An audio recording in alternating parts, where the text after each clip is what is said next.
mahadnaqa rabbi kadib runtii waxaan u mahadnaqayaa dhammaan kasoo qaybgalayaasha kala duwan ee caawa inagu soo shaqay dhakhaatiirta saraakiisha jaamacadda madaxda kala duwan iyo runtii ardayda yimid intaba waan u mahadnaqayaa waqtigaad soo hurteen aad nagu soo karaamayseen allah idin karaameeyey idinkana mahadnaqa kadib barnaamijkeennan caawa aynu daah furayno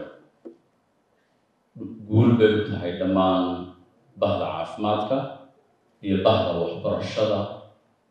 iyo qaranka Somaliland intaba markaad eegto markii jaamacadda la aasaasayay 19 sano ka hor way adkayd inta caawa halkan daktar ee inala joogta ee muwaadiniina ee reer Somaliland ee diyaar u ah inay ama wax daweeyaan ama wax dhigaan ama wacyigelin ka qayb qaataan in runtii la helo aad bay runtii u adkay kaana ma taa inaad hesho waxaa ka darnay inaad hesho qof digriya oo digrii kale wuxuu dhiga ayaa adkay runtii markii la aasaasay oo keenaysay markaa in ajaanib kala duwan Itoobiya oo markaa inoogu dhowey ha u badnaadaan in laga dubo caawana waad arkaysaa inta halkan daktar ay nala joogay daktar Cabdiwahaab oo barnaamijka lafdhabar u ahaa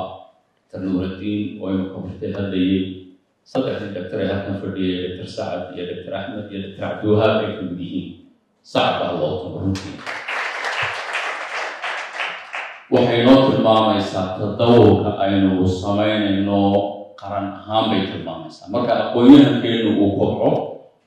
ayaa instituushanadeeduna ay la kobci karaan qaranka jamhuuriyadda Somaliland markaas uu kobco samayn kara haddayna laakiin aqoon-yahankii helin kobcaynu rabno qaran iyo institution midna ma samayn karo tiimkeena waxbarashada imaka ku dhex jiraana industry-ga aad bay badan oo kamid runtii shalaysan ku taagnaa iyo maanta ku taagan yahayba ee runtii uga waraya shalay waxaynu ka fikiraynay sidee loo soo saaraa qof digriiga koowaad haysta maanta su-aashaasi ma taalo waynu ka gudub maanta waxaynu isweydiinaynaa sidee qof tayale loo soo saaraa oo heerka labaad ee digrii iyo ka saddexaad oo PhD gaarsiisan waxa kale oo aynu maanta isweydiinaynaa sidaynu soo saarnaa cilmi baarayaal soo saari kara cilmi baarisyo adduunka la tartami kara ummadana wax tari kara ayaynu maanta ka fikirayna maxadkani markaa halkaasi soo gelaya inuu baahidaa runtii ka jawaabo cid professional oo tayale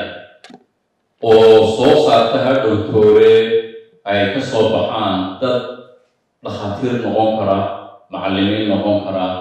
barayaal kala duwan noqon kara cilmi baarayaalna noqon kara ayuu soo gelayaa inuu baahidaa runtii ka jawaabo maxadkan oo kale markaynu ka fikirayno halka u gaarsan yahay adduunka waad aragteen oo mararka qaarkood instituto ayaa waxay ligarayaan ama magaca ugu weysantahan jaamacadka adduunka oo kaalinta koowaad ama kaalinta labaad marka laga hadlayo jaamacadda ma gaarsiisna waa macad laakiin waa macadee la dhisay oo la tayeeyey oo dadkii ku habboonaa runtii ay tacab iyo waqti iyo aqoon iyo fikirba geliyeen inagana waxaynu uga fadhiyo waxaan u mahad celinayaa walaalkay daktar Cabdiwahaab Xaashi Cabdiwahaab aad baad u mahadsan tahay initiative-ka iyo hal-abuurka aad jaamacadda ku soo kordhisay qarankaagana ku soo kordhisay Cabdiwahaab sacad ha la yidhaahdo Cabdiwahaab muddo kooban buu hayay barnaamijka School of Graduate-ka waxaana loo keenay wuxuu ahaa in profile-ka School of Graduate-ka kor loo qaado ayaa Cabdiwahaab shaqada loo keenay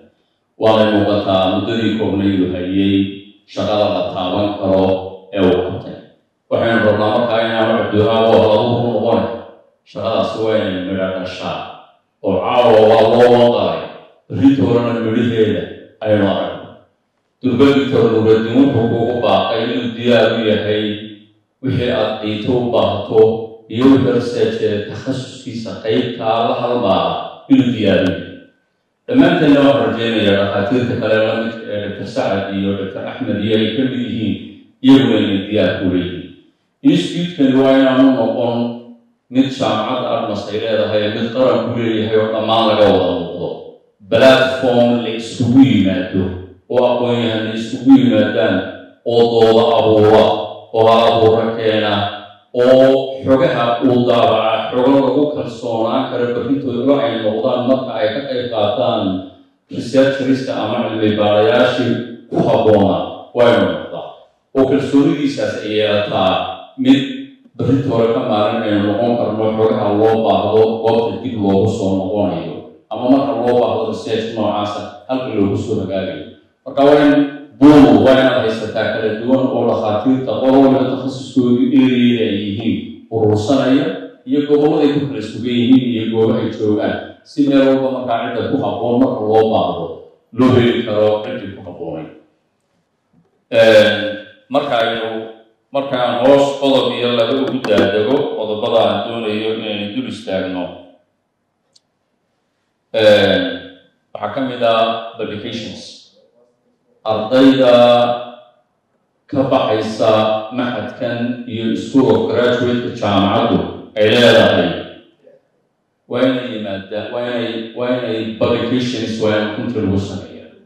oo aanay noqon thesis uu ardaygu requirementkii looga baahnaa uu ku buuxinayo kadibna uu ku qalijabinayo inaanu naga noqoninayo inuu noqdo cilmi hadhowtoole laga faa'iidaysan karo oo la daabaco heer caalami geli kara oo bejka jaamacadda iyo maxaanku idhaahdaa websaytyada caalamiga ee daraasaadka lagu soo bandhigo lagu daabici karo markuu gaarsiisan yahay tayadii loo baahnaa markuu gaaro kaana mandatory laga dhigo waxaa aad halkan loo xusay qodob ahaa xagga dheytada waxaan jeclaan lahaa naasir iyo bahda IT iyo tiknolojiyadda intaasoo arday baa sanadooba ay naga baxdo oo ka qalinjabisaa kulliyaddeena informatics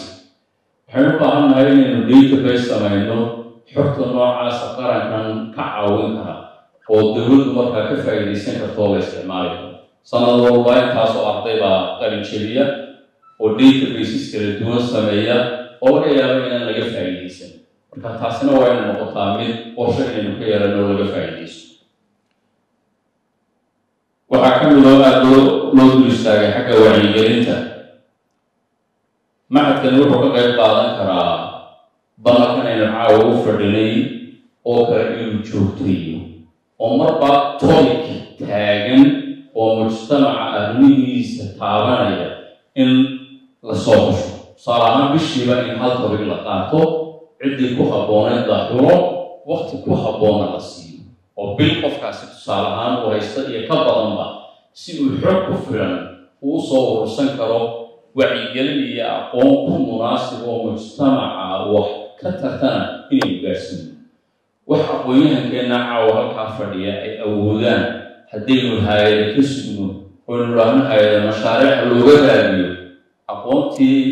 ay dadkaasi barteenna ceeb bay ku tahay innagana ceeb bay runteedu marka innagu aynu noqonno platformkii shaqada ama hawsha mujtamaca u qaban lahaa iyaguna diyaar ay noogu noqdaan wixii looga baahdo contributionkooga inaynu hello hase yeeshee waa inu noqdaa wax systemaatiga oo joogtaysan oo bil walba lagu xisaabtamo dibidkaasi mid marka dambe hiidka ha noqdo oo la sugo challengekiisa yeesha oo sidii caawa su-aal halkan looga weydiin waayeba aanu noqone qof waliba su-aashiisa usii diyaargaroobu yidhaahdo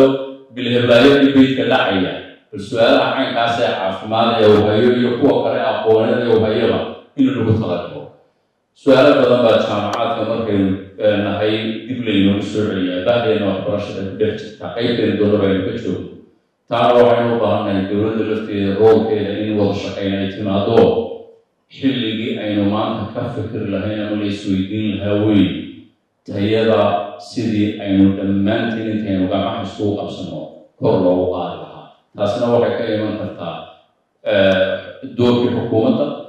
doorkii institutionada iyo doorkii aqoon-yahanka intaasoo la isu geeyo intaa markay isu geeyo ayaa meesha gaabku inaga jiro la dabooli karaa waxa aad u soo noqotay salaaniga marka aynu qaadanayno ardayga school of graduate gelaya waxaa la weydiiyaa shahaadada digriga masjidka waxaa kaloo la weydiiyaa shahaadada dugsiga sare masjidka waana halka foundation jaamacad badan su-aasha dambe la weydiiyaan baa su-aasha ma la weydiiyaa ardayga marka uu la yimaado shahaado jaamacadeed oo digriya masjidka shahaado dugsi sare shahaadada dugsiga sarena waa foundationka waxbarashada sare marka loo qacayo waa seeska uu ka bilowdo maantana waxaynu ka horeynaa in badan oo ka mid in meesha laga guudiyo waana meesha inooga baahan runtii gurmud iyo in xal laga gaaro waxaan celinayaa walaaladii kala soo qayb galay bangiga IBS bank iyo commissionka xuquuqal insaanka oo partnerska jaamacadda runtii ka mid ah rajaynayana eriyooyinka iyaga laftooda huseeya door weyn inay ka qayb qaadan doonaan dhammaanteen markaynu bahda waxbarashada ka wada hadlayno waxaa loo baahan yahay inaanu kan caawo waa mid ka mid oo kuwo kaloo fara badan oo waxaa gaababku ku jiraan baa u baahanaya inaynu hal abuurada u nimaadno si markaa la wada shaqaynayana lagala shaqeeyo jaamacadka kalena doorka uga qaataan dhaqaalihii baa soo gelaya oo professionkiisa isaga laftiisa area loo baahan yahay tiknolojiyadii baa soo gelaysa qaybaha kala duwan ee horumarinta qaybahooda kala duwan baa soo gelaya intaasoo baahiyood oo kala duwan oo bannaan oo u baahan in la daboolo jaamacadkuna waxay ka jawaabaan waa social responsibility maxaa baahi ah ee mujtamaca uu u baahan yahay ay tahay in la daboolaa waa inay ka jawaabaan iyo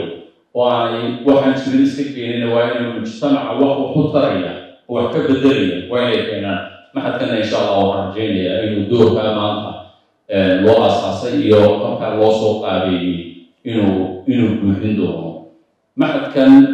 iyo qaybta uu ka tirsan yahay school of graduate-ka kelmad haddaan ka idhaahdo